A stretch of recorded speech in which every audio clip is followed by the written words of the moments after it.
Do you find anything that's more prominent in regards to people's experience with grief? Like, do you find any one or two things that you find of a pattern? Because obviously people grieve differently, so there's differences, but I feel like there is a foundation of similarities with grief or going through anything. So specifically with grief, is there anything that you found to be a pattern but amongst people that have lost someone? There are so many patterns. Like, there are so many similarities in everyone's experience. It's so hard to sit here and kind of say, oh yeah, this is something that everyone does, or this is something that everyone does, because not everything will do one thing. But you'll see 2 or 3 or 4 different things always pop up around about the same time as somebody's experience with loss and grief. You know, I sit in a lot of meetings where people are coming in for the first time, they're speaking for the first time, and they've lost people recently. You know, I'm talking people come and sit in our meetings days, weeks after losing somebody. Wow. And they start to say, I'm feeling mania, I'm feeling busy, I'm intentionally busy all the time, I'm feeling bereft, I'm feeling, exhausted, but I can't stop. I can't, I have to keep busy. And that one is really common. People, I'm really, really busy. I'm just distracting myself all the time. I'm trying to focus on other things. And it's a really, like, that in particular is a really, really common one. If you think about any relationship that you've ever had in your life, any romantic relationship that you've ever had in your life, when it ends, what do? You call your friends, you text your boys, you go out, you go drinking, like, you're busy, you're messaging all of these other different people, trying to distract yourself, trying to find connection somewhere else. Because what you don't want to do is focus on and acknowledge the fact that you've just gone through a breakup.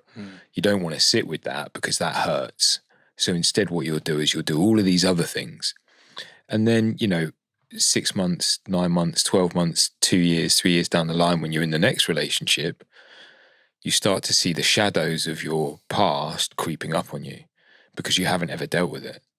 And it's the same when we're in grief. It's the same when we're in any trauma. We run as far away from it as we possibly can because we don't want to acknowledge it because it will hurt, and we know it will hurt. Isn't that kind of the ironic part? It's like we run away from it because you don't want to go through it, you don't want to feel it, but by doing that, you're building it up and it's getting worse and worse. Phil Cohen, this guy out of my podcast, he lost his son and had a really good TED Talk. He used the example of a beach ball. Like, those little blown up beach balls, like, you can push it underwater, but the more you push it down, the further you push it down, it's just eventually it's going to pop up even higher and faster. Yeah. I thought that was just a simple analogy for that exact situation. And it is ironic that, it makes sense. You want a reprieve from the pain, which, especially in the beginning, do what you got to do, but acknowledging that. And it's incredible that you had some people that were getting right into the talking that quickly. So in your opinion, you said sitting with it, but is simply merely sitting with it and talking about it, is that specifically dealing with it? I think so. I think, I'm going to sell you on talking therapies as much as I can, right? Because it's what I believe in. I think that talking therapies is absolutely the way that we deal with things. Because we're talking about it, it doesn't make it go away. It doesn't stop it from ever having happened. But acknowledging it and understanding why it might have happened and what it's done to you as a consequence, that means that we're able to start to understand why we react in certain ways, why we behave in certain ways. Once we start to understand why we do those things, and when we start to see the trends in those things, we're able to stop them from happening, because we're able to give ourselves the emotional capacity to understand exactly what is going on and how we deal with it.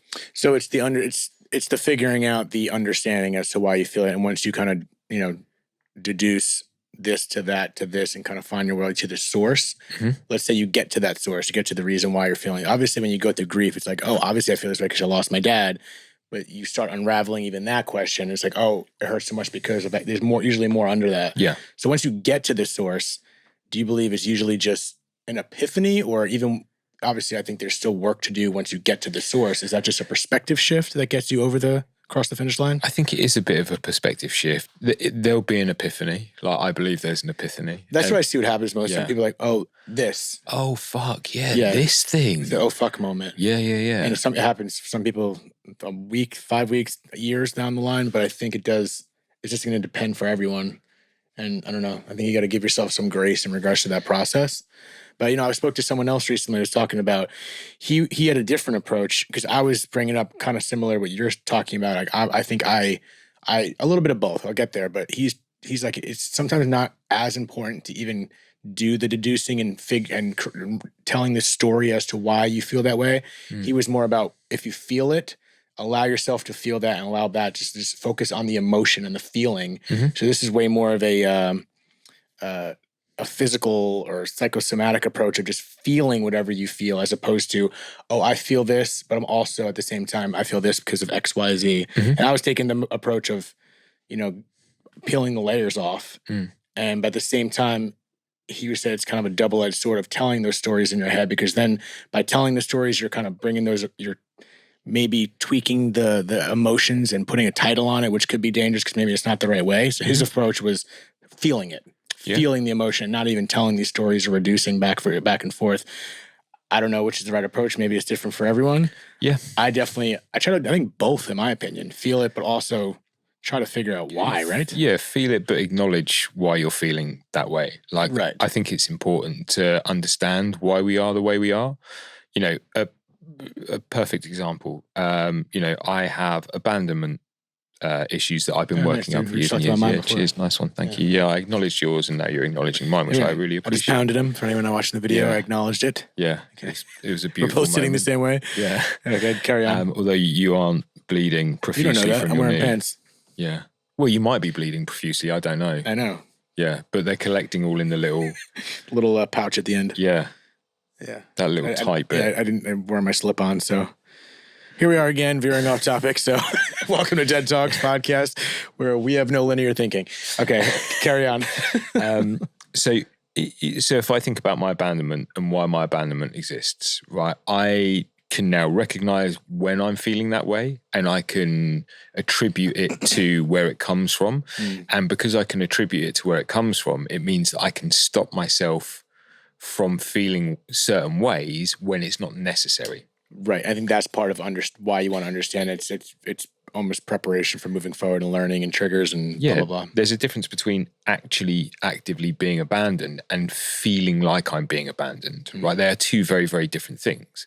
So I need to understand what those two different things are and when they're both occurring and why I'm reacting or responding a certain way at a certain time.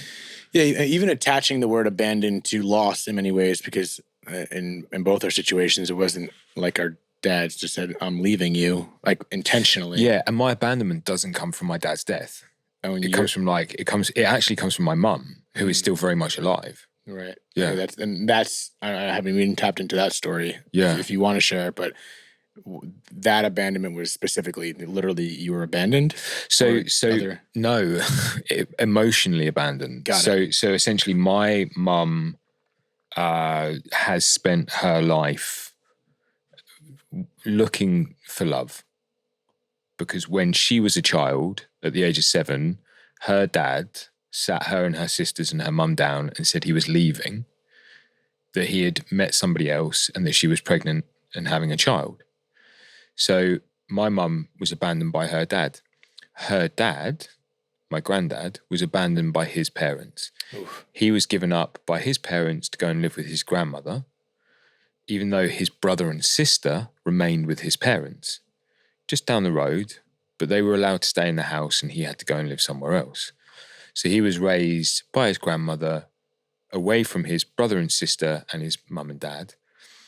Then he spent his entire life looking to be loved by someone. And now my mum has spent her entire life doing the same thing. So that abandonment then comes to me and my sister. The generational. Yeah.